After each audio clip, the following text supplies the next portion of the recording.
నమస్కారం food lovers. ఈరోజు crispy తూర్తాల్ powder dosa చూద్దామా. దీనికి కావాల్సిన పదార్థాలు ఎర్ర కందిపప్పు, దీన్ని మసూర్ దాల్ అని కూడా అంటారు. దీన్ని వేయించుకొని కొంచెం పచ్చివాసన పోయేంత వరకు చేసుకొని పౌడర్లా రెడీ చేసుకోవాలి.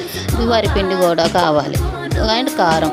ఈ 3 పదార్థాలు ఉంటే మనకి ఇన్స్టెంట్ దోశ అనేది రెడీ అయిపోతుంది. ఒక కప్పు తీసుకొని ఆ కప్పులో కొంచెం వాటర్ వేసుకొని 3 పదార్థాలను కలిపి ఇలా దోశ బ్యాటర్లా రెడీ చేసుకోవాలి. దోశ బ్యాటర్ రెడీ అయిన తర్వాత దానికి కావాల్సిన వెజిటేబుల్స్ మీ వేరైనా అరేంజ్ చేసుకోవచ్చు. సింపుల్గా కావాలనుకుంటే ఆనియన్ అండ్ కొత్తిమీరతో ఉపయోగించుకోవచ్చు. పెనం హీట్ అయ్యాక ఈ దోశ బ్యాటర్ వేసుకొని దోశలా కాల్చుకోండి. సో దానిపైన ఆనియన్స్, కొత్తిమీర వేసుకుంటే ఇంకొంచెం మెత్తగా, సాఫ్ట్గా, క్రిస్పీగా కూడా ఉంటుంది. ఆయిల్ తగినంత ఆయిల్ వేసుకొని కాల్చుకోండి. దోశ అనేది రెడీ అయిపోతుంది మనకు.